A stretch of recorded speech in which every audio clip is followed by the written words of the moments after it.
That's my unborn child, if you didn't know. All right, so Corey pulled off victory over top 5 ranked guy. But when you were standing there, were you at all worried about the decision?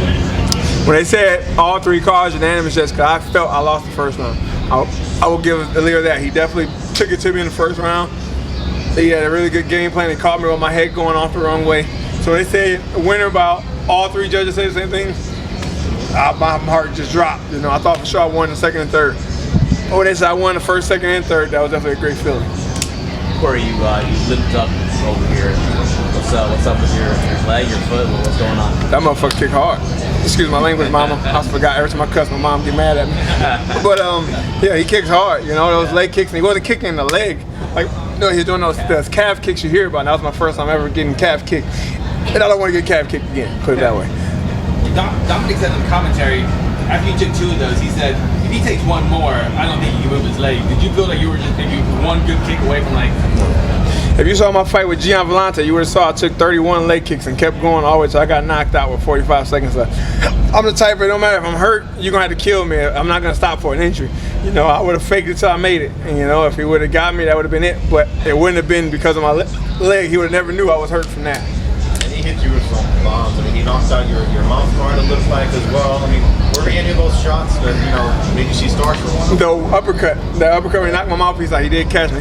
Caught me on my chin and caught my mouth, like my teeth, and shattered my chin. When my mouthpiece went, it rocked me a little bit, but once I got up, backed up, and he gave me space, I was able to clear up and try to find my mouth guard. What was the change between the first and second round? Because it truly seemed like a very noticeable momentum shift. Because that uppercut, you know, I realized he was waiting for me to take my head off. Everything he was throwing was a rear uppercut or with the right hand. He was just going rear uppercut or a rear short hook trying to catch my head because he knows I shoot with my head to the right, which is great for him and his coaches. He figured it out. He stopped my shots that way. He came with uppercuts and hooks. I don't know why I can't get these hiccups. I'm sorry. But when I realized that he was catching that, it was like no more head off. You know, we just got to stand and bang, and hopefully if I get the takedown, it's going to be because he over punches and I level change and get underneath him. So where does this put you in division? Beat TV, number 5, I believe. Where are you now? You would think I at least go number 5, but we never know. Last time I beat the number 3 ranked guy and they put me at 6. Now I'm ranked 10th and I haven't even lost. You know, it's kind of weird. They don't respect me. I guess it's because I'm not knocking guys out, I'm not choking guys out, whatever it is, but I'm winning. You say they don't respect you. I don't know who's in charge of the rankings, but whoever's in charge of the ranking, y'all don't respect me. You know, whether it's a UFC, whether it's some no Joes, some average Joes, whatever it is, if it's you guys, whoever, when you here, hey, you can keep dissing me. I'm still here. 13 fights deep in 4 years. I got just as many. The only person that have more fights than me in the 205 division is John Jones and OSP. And everybody else has been in the UFC for 8 and 7 years, and I've only been here 4 years, and I got 13 fights. I'm now 9-4. I've never turned down a fight. They called me on 2 weeks' notice to fight Jan Blachowicz. I took that. They called me on a week notice to fight Fabio Maldonado on my 3rd fight. I took that. Anytime my manager called me, I say, send me a contract. You know, and they keep dogging me out because I'm not getting finishes. That's okay. And the people say, oh, Corey is 2-2 in his last 4 fights or whatever. Corey also fought 4 times in the last year when it was who gonna get the title shot. Gustafsson fought 4 times in the last 5 years. You know, people don't think about that stuff. I got 14 or 13 fights now in 4 years. These guys have been fighting 7 years and don't have that many fights. You know, I'm fighting consistently. I'm in the gym at all times. If Dana White called me when I healed up and said, yo, it's an opportunity. If my son wasn't being born, I didn't have to be there, I would be there. But they don't respect that. You know, they just see the losses. It's a bunch of casual fans running their mouth on Twitter and making say, oh, Corey gonna get stumped out. Alir Latif is going to be too much for Corey. Glover Teixeira is going to be too much for Corey. They're going to knock him out. Yeah, I've been knocked out 3 times. That's okay. But guess what? I'm out there. What are you doing? I'm going to show up every time. What are you doing? If I came to your house right now and said, square up, are you going to step outside or are you going to close the door? Because I know one thing. You ever call my name, I'm going to be there. I'm like the candy man. You saved me 3 times, I'm popping up. Let's get it. So never mind what they say about you. Where do you see yourself in the division? What should be next for Corey Anderson? I see myself in the top 3. I beat the number 3 ranked guy, right? Glover Teixeira was on his dominant tear. You know, only person that beat him was Gustafsson, who was fighting for the title tonight. And why am I not up there in title contention? He finished him in the 5th round. You know, I dominated him for 3 rounds. It wasn't even close. I never was even hurt in that fight. So why don't Corey get the respect that Glover and all these guys get? Because Gustafsson had one of the best fights with John Jones. It is what it is. Like I told my wife, I can't fight the people that's in control of the rankings and my opponents. I can only worry about us and getting this fight. You were pretty vocal on Instagram or Twitter, maybe both, when the location change was first announced 2 days ago. Now that the week is kind of behind us, did it play a part? Did it affect anything at all? The only thing it affected is it messed up one of my weight cut workouts. You know, I was scheduled to be in the PI from 8 to 9 or something like that. They told us ahead of time, schedule your time in the PI as soon as you can. It's because first come, first serve, you know? Like it always does. So I did that weeks ahead.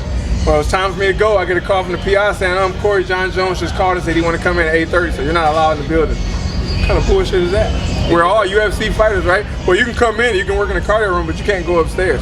Well, I need the ring, I need to work out. I got a fight coming up too. And I'm the type, I do not curse at other adults, you know, I don't go off on anybody. I'm pretty cool, calm, collected. But that was the first time in my career I've ever went off on a UFC employee.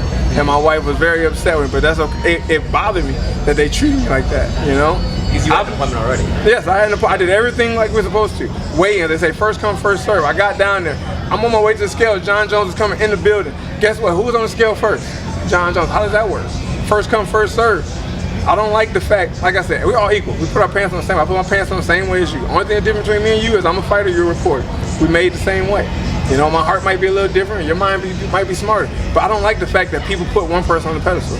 You know? Which day was that? Was that earlier this week at the PI? This is in Vegas, before we left Vegas. I was like Wednesday or whatever. Okay. You know, I'm strict to a schedule. My training schedule, if I got something set, that's where I am. I tell my coaches, my wife, no. You come to my house every day, I got 3 bags, got trained 3 times a day, set up at the door, ready to go. My meals, my shakes, everything ready to go. When they did that, it kind of threw me off. I don't like being the person that's like in the blind trying to figure out what's next. I like to have a schedule set. The fact they did that, it's kind of, that let me know like they really don't, if you're not one of these top guys selling tickets, it really doesn't matter. You know, you whatever happens. And like I said, I can't do nothing about it. I told my wife, no matter how much I bitch, no matter how much I'm on, what I say, it's not going to change. Unless I go out there and beat John Jones and I'm that dominant guy, it really not going to change. So my opinion really doesn't matter. But I'm the type, I'm going to vocalize what I feel. If I get punished for it, if they cut me, if something happens, I get penalized and Dana White is upset, my manager's mad, whatever, it is what it is. But I know at the end of the day, Corey said what he was going to say. I'm not going to bite my tongue and I'm not going to speak what somebody wants me to say because that's not how I was raised. My parents told me, you say what's right, you do what's right, and you say what you feel. Never bite your tongue if you feel something's wrong. I'm not going to bite my tongue. In this fight with Latifi, were there any surprises for you? No. He did exactly what I expected he did. You know, I knew he was going to gas out if I make a miss. I knew he was going to throw heavy shots when I missed. I knew he was going to counter my jabs. I knew. The only thing that did surprise me, I was surprised the fact that he was throwing uppercuts and hooks with his right hand. Usually in this fight, he's throwing straight shots, overhands, and big hooks up top. I've never seen him throw uppercuts and hooks low. That was the only thing that caught me off guard. But once I realized he was doing that, everything else was to the key, what we studied. What do you make of this fight between Alexander Gustafsson and John Jones? I think it's going to be a good fight, just like the first one 5 years ago, and I can't wait to see it. You gonna pick? I think Gustafsson's going to get it. I hope Gustafsson gets it. How to pick John Jones?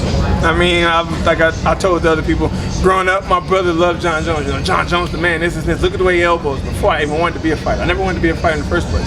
This is college wrestling. If you got that mentality John Jones had when he stepped in that cage, nobody beat you on the mat. You know, growing up, like I told you, it's kind of hard when you're a kid or younger and you looking up to somebody. It's like, damn, that man's amazing. Like, I can't wait to one day be able to do like he do. And then you get to the point and you actually get to see that person in action and you know you're at the same stage as him and you realize this person that I looked up to growing up is not what I thought it was. It kind of hurts, you know, especially with my brother. My brother's my hero. You know, my brother, everything my brother said, I honored that. And he told me to study John Jones. My dad said study John Jones. We watching film. I still study his film because you can't take away from what he does. He's one of the greatest to do it. I'm not going to take that from him. But if you're that great, why do you feel you need to take a drug or something to get ahead of the game?